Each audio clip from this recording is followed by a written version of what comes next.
আপনি কি জানেন, একদিকে অস্থির ও আগুনে পোড়া গার্দিওয়ালা, অন্যদিকে শতবর্ষীর মতোই শান্ত আনচেলত্তি কে আসলে এই নতুন ক্লাসিকই বিপুল ঝাপসা দিবেন? পুরো ভিডিওতে থাকছে সেই সব রহস্য, হাসির ফোয়ারা আর নাটকীয় মোড়।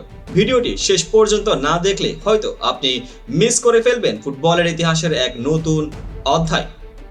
স্বাগতম ফুটবল প্রেমীরা। আজকের আলোচনার কেন্দ্রবিন্দুতে আছেন দুই কিংবদন্তি কোচ, পেপ গার্দিওয়ালা যিনি মাঠে এক টর্নেডোর মতোই অস্থিরতা দেখাচ্ছেন, আর কার্লো আনচেলত্তি যিনি যেন শান্তি ও ধৈর্যের মূর্তিস্বরূপ।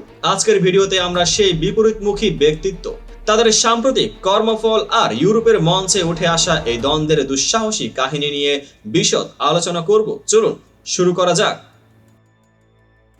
প্রথমে কথা বলি গার্দিওয়ালার।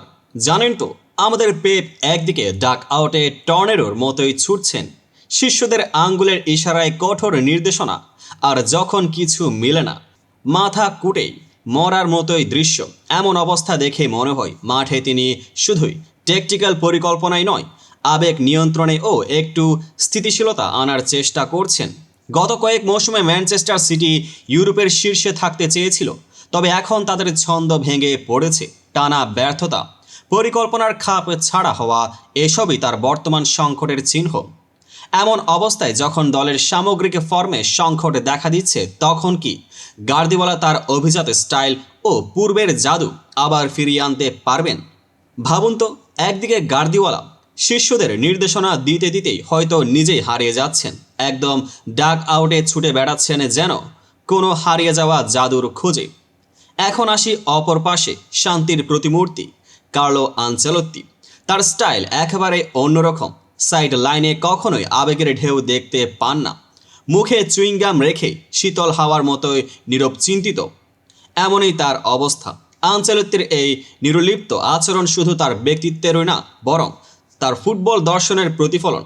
মাঠে গোল দিলেও না দিলেও তার অভিব্যক্তিতে কোনো পরিবর্তন আসে না, 100 বর্ষের ধৈর্যের মতোই। এদিকে রিয়াল মাদ্রিদের ইতিহাস বলছে তিনি এই স্টাইলে দলের মান বজায় রাখতে সক্ষম হয়েছেন। তিনি জানেন কিভাবে চাপের মুহূর্তে ঠান্ডা মাথায় সিদ্ধান্ত নিতে হয়, আর এই ধৈর্য, এই নিরলিপ্ততা সম্ভবত গার্দিওয়ালার ঝাপসা ও আবেগময় আচরণের বিপরীতে একটি নতুন চ্যালেঞ্জ হয়ে দাঁড়াবে। গণমাধ্যমে এখন যে নতুন ক্লাসিকো কথা বলছে, তা কেবলই মাঠের মধ্যে নয়, ইতিহাসের পাতায়ও লেখা। গত 4 মৌসুম ধরে চ্যাম্পিয়ন্স লিগে ম্যানচেস্টার সিটি ও রিয়াল মাদ্রিদের মুখোমুখি লড়াই আমাদের স্মৃতিতে অমর হয়ে আছে। মনে করুন 2021-22 এবং 2023-24 মৌসুমের সেই দ্বৈরথ, যখন গার্দিওয়ালার সিটি তার অতীতের জাদু নিয়ে মাঠে উঠেছিল, কিন্তু বারবার রিয়ালের শক্তিশালী দল তাকে ঠান্ডা হাতে পড়ে ফেলেছিল। এবারের এই মুখোমুখি লড়াইয়ে সিটি আর রিয়ালের মধ্যে মৌলিক পার্থক্য এসেছে। গার্দিওয়ালার দলের ছন্দ এখন বেশ দুর্বল, আর সেই তুলনায় রিয়ালের আত্মবিশ্বাস আর আক্রমণাত্মক শক্তি আরও চটজলদি জাগ্রত হচ্ছে। এই ক্লাসিকো শুধুই দুটি দলের মুখোমুখি লড়াই নয়, এটি হয়ে উঠেছে একটি সাংস্কৃতিক দ্বন্দ্ব, যেখানে আবেগ, পরিকল্পনা, ধৈর্য ও ফুটবল দর্শনের এক বিশাল পরস্পর বিরোধী গল্প বুনে যাচ্ছে। চলুন এবার একটু ট্যাকটিক্যাল বিশ্লেষণে জড়িয়ে পড়ি। গার্দিওয়ালার প্ল্যানিংয়ের ক্ষেত্রে দেখা যাচ্ছে এক ধরনের অস্থিরতা। তিনি যখন শিষ্যদের উপর জোরালো নির্দেশনা দেন, তখন তার নিজস্ব পরিকল্পনাতেও কিছুটা গোলমাল দেখা দিচ্ছে। তার দলের ছন্দ যেন হারিয়ে যাচ্ছে, আর মাঠে উপস্থিত আবেগ অনেক সময় অপ্রয়োজনীয় চাপ সৃষ্টি করে। অপরদিকে আনচেলত্তির রিয়াল মাদ্রিদ, যেখানে প্রতিপক্ষের প্রতিটি গোল, প্রতিটি স্পর্শেও তার নিরলিপ্ততা বজায় থাকে। রিয়ালের রক্ষণ শক্তি, আক্রমণকারীদের জাদু এবং বিশেষ করে কিলিয়ান এমবাপ্পে ও রদ্রিগোর মতো খেলোয়াড়রা মাঠে যেমন আগুনে পোড়া, তেমনই তার ট্যাকটিক্যাল সেটআপও একেবারে বলিষ্ঠ। গার্দিওয়ালার এই অস্থিরতা আর রিয়ালের শীতল অভিব্যক্তির মধ্যে তুলনা যেন এক নতুন দ্বন্দ্বের সূচনা, যেখানে শুধুমাত্র ফলাফল নয়, পরিকল্পনা আর মানসিক প্রস্তুতি হবে ম্যাচের মোড় বদলানোর মতো মূল চাবিকাঠি। এখন একটু হাসি ঠাট্টার সাথে পরিস্থিতি দেখি। একদিকে গার্দিওয়ালা, যিনি মাঠে যেন সবসময় একটু অতিরিক্ত ড্রামা সৃষ্টি করে ফেলেন, কখনোই শান্ত থাকতে পারেন না। আর অন্যদিকে আনচেলত্তি, যিনি চুইংগাম চাবার সময়ও যেন সম্পূর্ণ নীরব চিন্তিত। আপনারা কি কখনো ভেবেছেন, যদি এক ম্যাচে গার্দিওয়ালা আবার তাদের অস্থিরতা দেখান, তাহলে আনচেলত্তি কেমন করে ঠান্ডা মাথায় তার পরিকল্পনা প্রয়োগ করবেন?